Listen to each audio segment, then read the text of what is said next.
Hello, how are you today? It's Shan from shanmerchant.com. I'm a relationship coach and an intimacy teacher, and I am shooting to you live from Ibiza today. How are you? So today I'm going to shoot you a little video on how to feel good all of the time. But before we start, if you like my content, please help me out by subscribing to my YouTube channel. I'm actually quite new on YouTube, and I'm going to be shooting videos on YouTube every Tuesday and Thursday. And if you find my stuff helpful, I'm also on Facebook, so you can look me up there under Shan Merchant.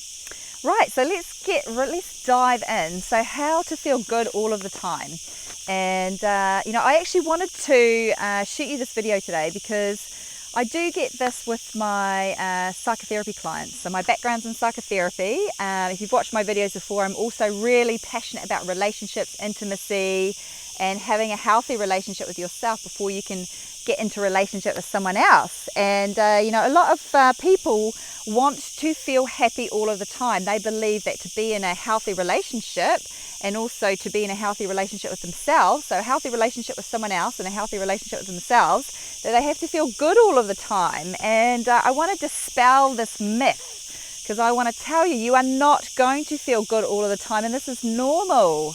Part of life is that we have our ups and downs, and if you are trying to feel good all of the time, then this is going to cause a split inside you, because what happens is when we have a belief, and that belief may be, I have to feel happy all the time, or I want to feel happy all the time, then what do you do with those other feelings? Because part of being a human being is sometimes you are going to feel feelings like sadness, like overwhelm, like stress, like disappointment, anger, sadness, loss. That's actually not a feeling, that's an experience. But anyway, so you are going to have difficult feelings. It's part of our human journey, is that we will have these difficult feelings. And if you have a belief system that tells you that that you want to feel happy all of the time, then this is going to encourage a splitting within you. So it's going to encourage you to repress those feelings, because of that belief that you have.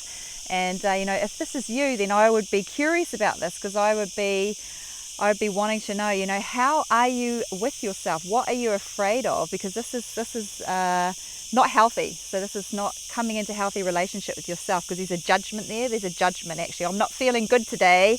I want to be happy all of the time, so I need to get rid of that difficult feeling. So then there's a psychological split, and then it gets repressed down into your unconscious, which it then just festers and creates problems for you, actually, because this builds up all of these difficult feelings. And part of coming into a healthy and strong relationship with yourself is that you've got to be able to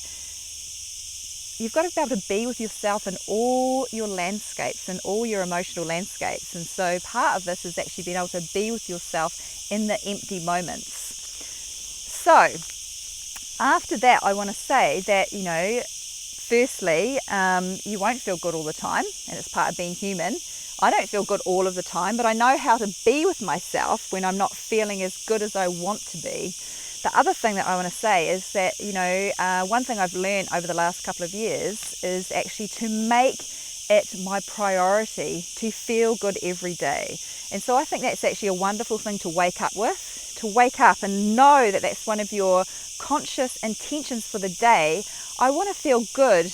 I want to feel really good. And, this is actually a focus for me in my day. And I might wake up and I might be like, I'm not feeling good. I want to feel good, but I'm not feeling good. And then to have in your toolkit, in your toolkit, to have some practices that are going to help you get into the right vibration or energy, or just, so that you are feeling a bit better. And, so for example, for me, I like to get up in the morning and I drink my favorite tea, which is actually my lemon tea. The first thing I do when I get up, I don't drink any coffee. Those of you that follow me, you'll know that I'm a coffee fiend, actually. I just love my coffee so much. I'm from New Zealand and we all love our coffee. So I'm a bit of a coffee fiend, even though recently I've actually switched to decaffeinated. But recently, actually 6 months ago. So this was a transformational moment in my life, actually giving up the caffeine, because that was another practice actually that I decided that I wanted to put into my life, because I wanted to make myself stronger and healthier. So I decided actually to cut out caffeine.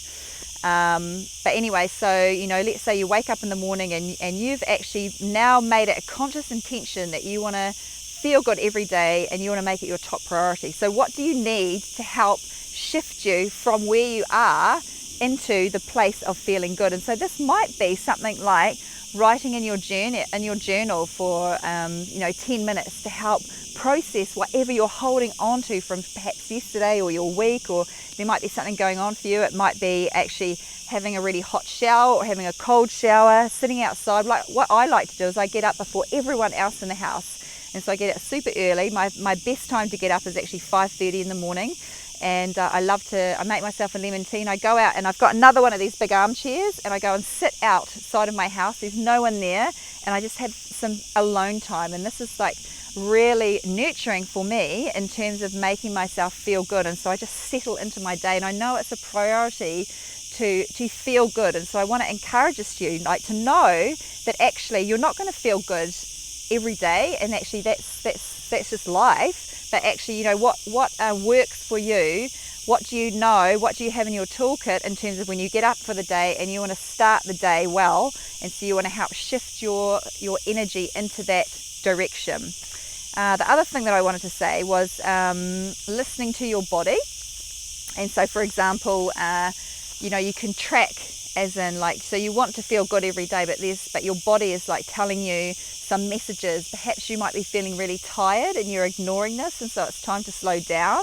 Perhaps it might be where you are in your moon cycle. So for example, you know, you might be heading into your period of bleeding, for example, and so it's time to slow down and to go inwards, you know, because we have two main phases as women. So we have our ovulation and we have our bleeding, and so we're going to feel very different at those times of the month. So, you know, learn to understand your cycle and how this impacts you in terms of your energy levels, and really start to be sensitive to your body and what she needs. So for example, if you're coming up to your moon and you're starting to, you know, want to go inwards and slow down, then listen to your body and give that to her. Like, give yourself the gift of being sensitive and attuned to your body and what she needs. And, you know, the other end of the spectrum actually is when you're coming up to ovulation, then this is a place of, you know, a lot of energy, a lot of inspiration, a lot of creativity. So it's like the two opposite ends of the scale. So it's starting to be more sensitive to yourself, and also just in general being more sensitive to your body. So, you know, when you get up in the morning, you know, it's almost like, you know, how am I feeling today? Can I turn my eyes inwards? Can I check? I'm feeling really tired, or I'm feeling heavier today, as in like emotionally heavier. You know, what do I need? And so it's about like really coming in and being sensitive to what you need. The other thing that I want to say is my last point actually is, so let's say you're not feeling good. So you wake up and you're not feeling good today. And so the first thing that I would do is what I just said, is I would check in with myself. Okay, so I'm not feeling good today. So I'm not going to come in with a judgment. I'm going to realize actually this is part of my landscape of being a woman, of being a human being, that I'm not going to feel good every day. Okay, so what's the reason? Can I track inwards? Can I start to turn my eyes inwards? You know, is there something that happened yesterday? Is there something in my relationship? Is it something to do with my body? Is it something to do with, you know, what's happening? And then I'd also be looking at, okay, so do I have control over this, or do I have no control over this? So if I've got control over it, maybe it might be spending some time reflecting and thinking, so is there anything I can do to change the situation for myself? Perhaps I need to have a conversation with my partner. Perhaps I need to take an action out in the world to change this. Perhaps I need to speak to someone. Perhaps I need to get some advice from someone. So it's about, you know, like in a grounded way, like just trying to reflect on, you know, is there anything that I can do that is going to make the situation a bit better? Perhaps I need to communicate more, or share some feelings about this, or reach out to my partner. And then the other thing is perhaps it might not be controllable. It might be something that's happening in the outside world that I don't have any control of. Perhaps at the moment there might be something happening at work that I'm worried about, and I know that at the moment I don't have any control over it. Perhaps it might be something where long term you're putting in some things in place, like, you know, it might be a money issue, it might be something to do with your business, it might be something to do with, you know, your own relationship with yourself. So you're starting to put in, you know, starting to work on yourself, and perhaps you're doing some exploratory work at the moment. You've been digging up some old things, and so it's about, you know, how can I be my own container? How can I ground myself and like weather the storm a bit, because, you know, perhaps this feeling has to be there, and I have to surrender to it or be in it, or perhaps I don't have control over a certain event. It might be even something related to the politics, you know, whatever it is, or perhaps it's even a person that's significant to me. They might be really important to me, and they might not be well, you know, and I don't have any control over it. And so, you know, what can I do in that moment? And one of the most powerful things that I use to help soothe myself in the moment, if I know that day I'm not feeling so good, is presence. So what I do is I'm like, okay, so let's say this thing is not controllable for me at the moment, but, you know, what I'm going to do is I'm going to be really present to my day. And so what I do is I'm really, really present with my family. And so I really, you know, I just really look at the physical. And so I come right into the physical moment. And so I'm like, you know, really, I make myself a cup of tea, and I'm really concentrating on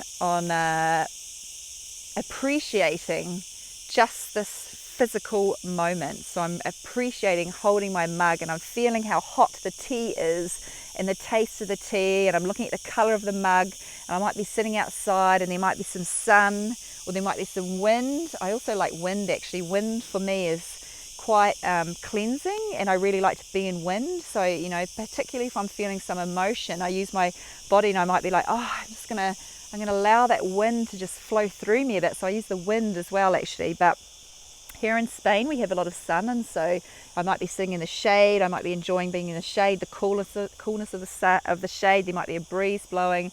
I'll have people around me, so I'll be really like focusing on their presence and looking at what they're doing. You know, what am I doing? So really coming into that physical moment. And I really feel this is so powerful. And in fact, you know, there's just hundreds and hundreds of blogs written about this, but it really, really works. It is so powerful. So if you are not feeling good, then just take it one day at a time, and then also really focus on the physical presence of yourself in that day. And it's really, really powerful. So those are my 4 tips actually about how to feel good all of the time, but how to realize that I'm not going to feel good all of the time, and actually to start to come into a deeper and more intimate relationship with yourself, and so that you can learn to be with yourself, because this is what it's all about, really. Having powerful, successful, loving relationships all starts off with being able to have an intimate, loving, compassionate, present relationship with yourself. So, you know, this is what I really want to encourage you. So I hope you found this video useful. I actually love everything that I talk about in this video, because it's practical, it really works. I use this myself, and I recommend it to my clients. So let me know, like, try some of those things out. Let me know your thoughts. So I'll see you all again soon. I'm sending lots of love and inspiration and beautiful pine forest to you from Ibiza.